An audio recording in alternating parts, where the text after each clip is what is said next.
you touched upon this concept of disorientation. Yeah.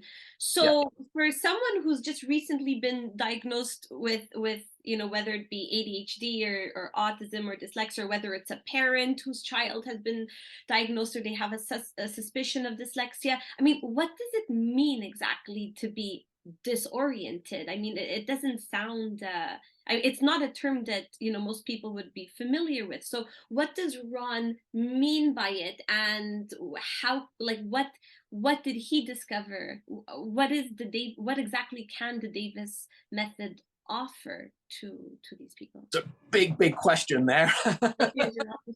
So I did a 40-minute video on my YouTube channel just about what is disorientation and how does it affect people from the point of view of Davis and my own experience. So in that video, it's called "All the Symptoms of Dyslexia Are Actually the Symptoms of Somebody Who's Become Disoriented." And that's basically what Ron discovered. So if you want the really deep, full story on how all that works, I would go to that video. But it is long, so you can watch it in segments. And it's also, I'm trying to really encapsulate Ron's book, The Gift of Dyslexia and the Gift of Learning. But really simply put, as simply as you can put it. So when somebody is disoriented, their brain doesn't get what their eyes see, they get what they think their eyes see. When somebody's disoriented, their brain doesn't get what their ears hear, we get what we think our ears hear. Our balance and movement sense is affected, and so we sort of wobble around, right? And we also, our internal sense of time, which everybody has an internal sense of time, either speeds up, so we become hyperactive, or it slows down and we become hypoactive. Okay. Just to interrupt, I'm putting a link for all of our viewers. The link to Carl's videos are below, and I have obviously watched all your videos, and the one about time blew my mind. It was phenomenal. I highly recommend that all of our viewers watch it as well. Great. So basically, when you realize that, so if you went to the casualty department, if you went to our, what is it, ENR, an emergency department, or if you just talk to any doctor or any nurse or any paramedic and say, what is this disorientation? They are trained medically to spot being disoriented.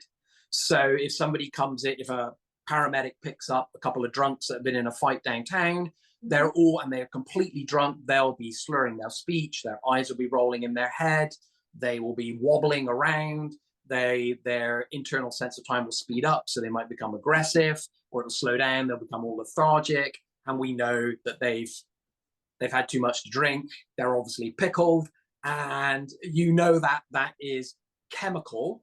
The chemical alcohol has got into their bloodstream and it's chemically disoriented them.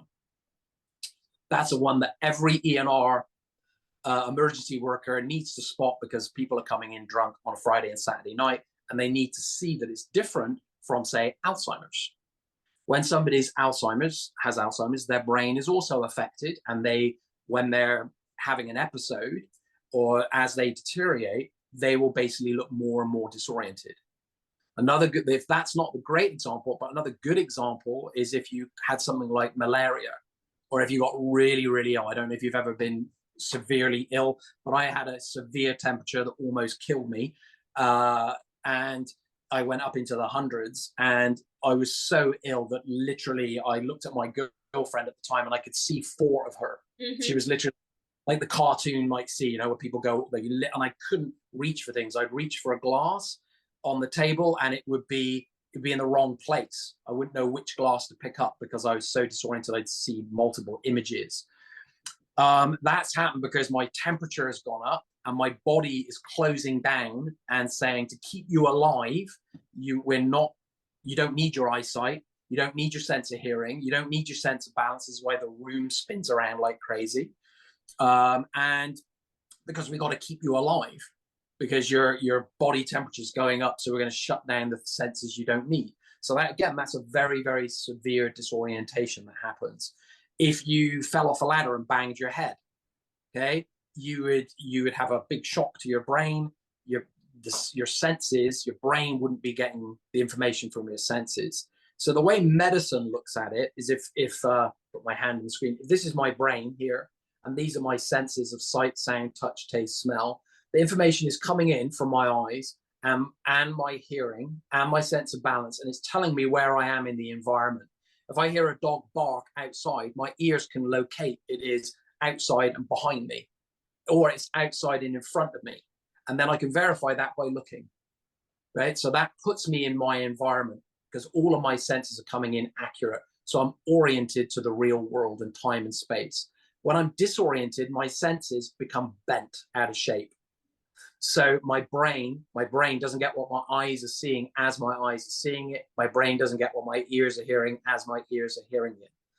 What Ron realized was the example he gives in his book is if you've ever been sat at a set of traffic lights and the car next to you moves, you get the feeling or sensation that you're moving. Mm-hmm. You've experienced momentarily been disoriented. And what you'll do to end the disorientation, you might even feel a bit dizzy.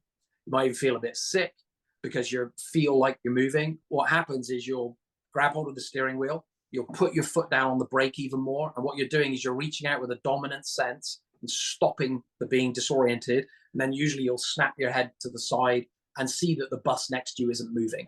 And then you'll stop relaxing and you relax again. And you also get a little adrenaline rush, which will make you hyperactive. So everybody's brain has the ability to be disoriented. It's just something that it's like an escape valve that all human beings have. What Ron realized was that whenever dyslexic people become confused, they've learned from a very, very young age that they can access this brain's ability to become disoriented, and that triggers the learning problem. So, and then you see somebody hyperactive or you see somebody hypoactive. So when the little boy or little girl begins to read, the action of reading is confusing because they don't understand symbols and words. In English, it's particularly bad for dyslexic people. When they begin to read, they start triggering confusion. The confusion begins, it gets bigger and bigger and bigger and bigger, and then eventually they disorient to get rid of the confusion. So it's a reaction to confusion is what Ron realized.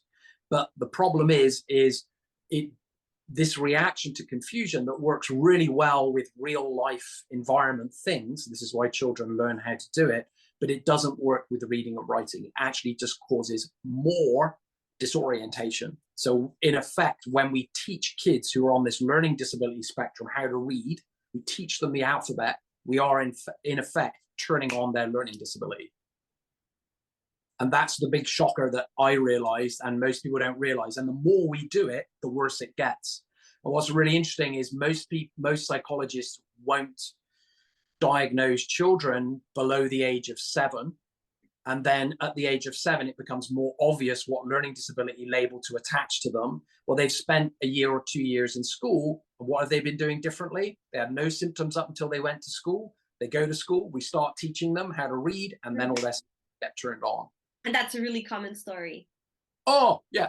So what changed in that child's life? They went to school. What was it about school that they were doing? Well, they weren't hanging out with their friends because they were fine in the playground.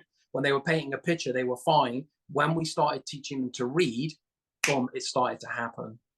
Now, what Ron realized is people who are on this dyslexic spectrum, they actually learn to disorient as young as 6 months old. So they've already been doing it for 4 or 5 years before they go to school.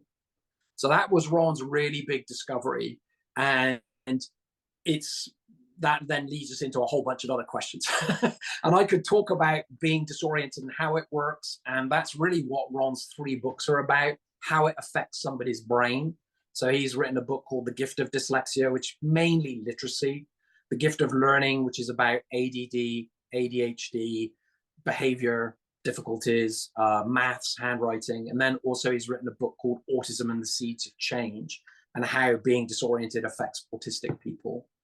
So that's really his big discovery. And for me, the reason I say he's like Albert Einstein and Newton is because I believe it's true. And people are working towards proving it within the Davis organization. And when that penny drops with science, I mean, he will be elevated to that level realistically. But I'm not sure it will happen in my lifetime. I hope it does. Hi, I do hope you enjoyed that video.